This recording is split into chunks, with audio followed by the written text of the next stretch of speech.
Hey guys, welcome back to the channel. Just a quick one today.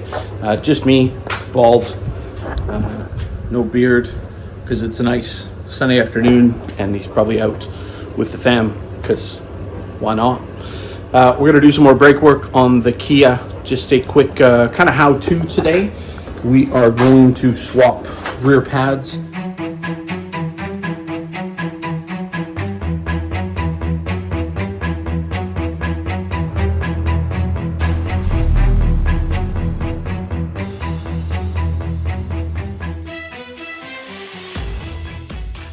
Last time we were at the track, we got down to the metal on the backing plate of the somewhat performance pads, so we had to put the OEM pads back in as kind of an emergency.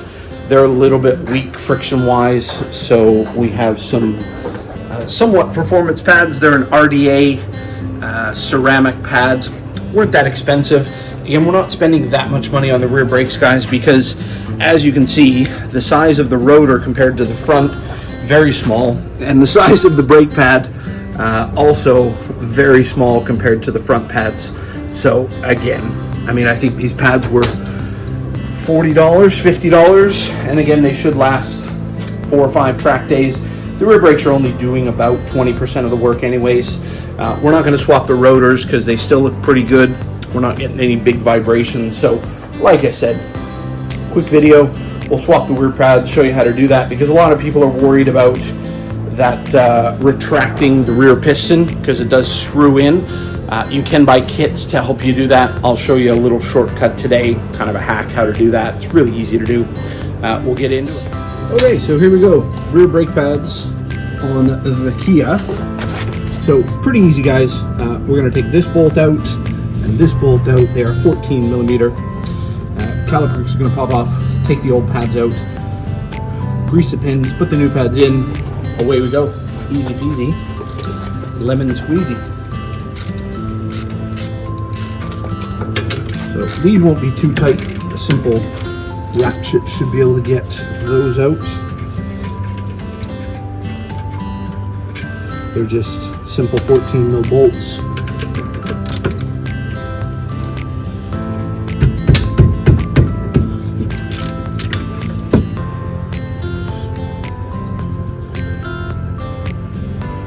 Once these bolts are out, I'll show you how to get the piston back in the caliper, because a lot of people are worried about this because rear calipers have a piston that needs to rotate back in. So I'll see if I can show you on the Nikon here. So as you can see, there's the piston, and what we need to do is we need to get that piston retracted back into the bore.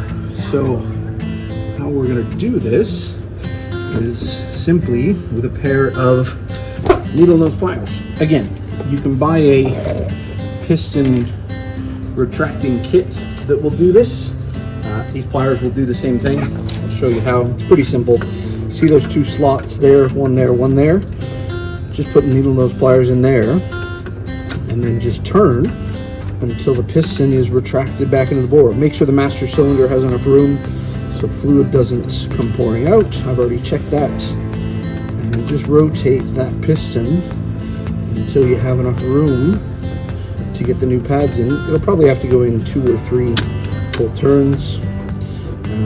It'll go in without a lot of resistance because these cars are still pretty new. There's not a lot of rust or corrosion in there. You can inspect the seal as well, or sorry, the dust boot around there, make sure there's no rips, but getting the piston in, that's really all there is to it. And then what we'll do is we'll pull the rear pads out and then pop the new pads in. So pads, they just come out of the clips like that. Other pad just pops out of clip. Sometimes it needs persuasion to do so.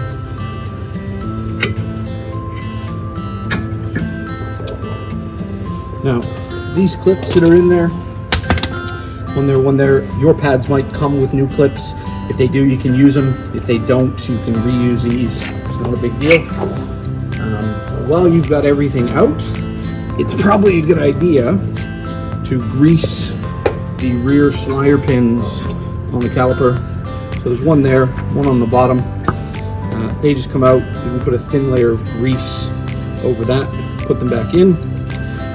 Just make sure that the caliper, when you brake, because it's a floating caliper, applies pressure to both sides of the brake pad evenly. And then as far as the pads go, most manufacturers recommend thin layer of grease just on the backing plate, help to stop squealing or chattering. I mean, is it a huge big deal? Not really, but if you don't like squealing brakes, then you put a little grease on there. So, just like that, no big deal. And then your pads just pop in like the old ones came out, so they got to go back in the same clips so they are secure. Sometimes they're a bit fidgety to get in because you can't see very well back there. But Gareth will edit this out so that it makes me look like a pro. Right, Gareth? Right. The beard, Gareth, edits all the videos because he has a lot more patience than I do when it comes to that stuff. So let me just show you on the front side, because front side's easier because you can see it.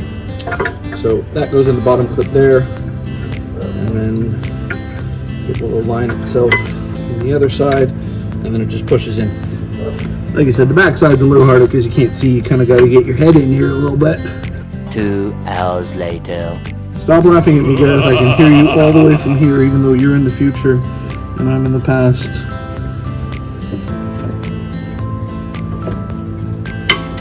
So that just clips in there like that. See how easy that was?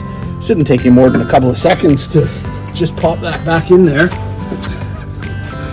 And then you just put the caliper back over the new pads, assuming you have rotated the piston in back enough, which you have. And then just put those bolts back in. Make sure you put them in by hand first so you don't cross thread them, because once you cross thread something, it doesn't really ever come out again, as we have seen in the past. And then you may have to hold this nut here by fingers while you do that up. Otherwise, it's a 17 mil nut if you want to put a wrench on it, or spanner if you're in Australia. So snug one of them, and then the other one can go in finger tight.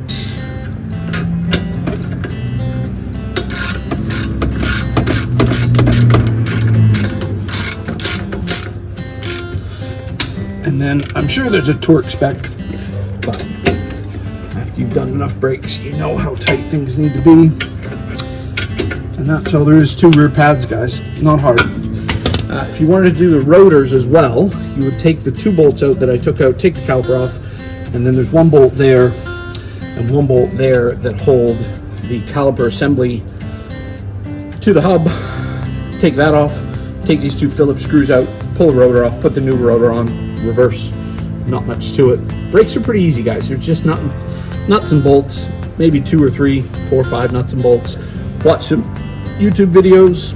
If you have any questions, put them in the comments below. We're more than glad to reach out, as we've taken a lot of this car apart, so we probably know the answer to it. So that's pretty much all there is to it, guys. I'll see if I can give you a closer look at 2 bolts. It's not complicated. There's 1 bolt here, 14 mil. You might need a 17 mil wrench to hold that on. And then same thing down below. There's a 14 mil nut down there. And then, like I said, turn the piston back in with some needle nose pliers. Make sure the master fluid level doesn't overfill while you do that. And then check clearance, make sure there's no tension on the rotor, which there isn't. And there's not much to it. Brake pads is not a complicated one, guys. You can do this yourselves. A mechanic will charge you, $150 to do rear pads and rotors. It's going to take you about 20 minutes, 30 minutes in the garage to do it yourself. You know, it's not complicated. If you have any questions, comment below in the video, and then we'll move on to the next video. As always, like, comment, subscribe, all the YouTube things. We'll see you guys later.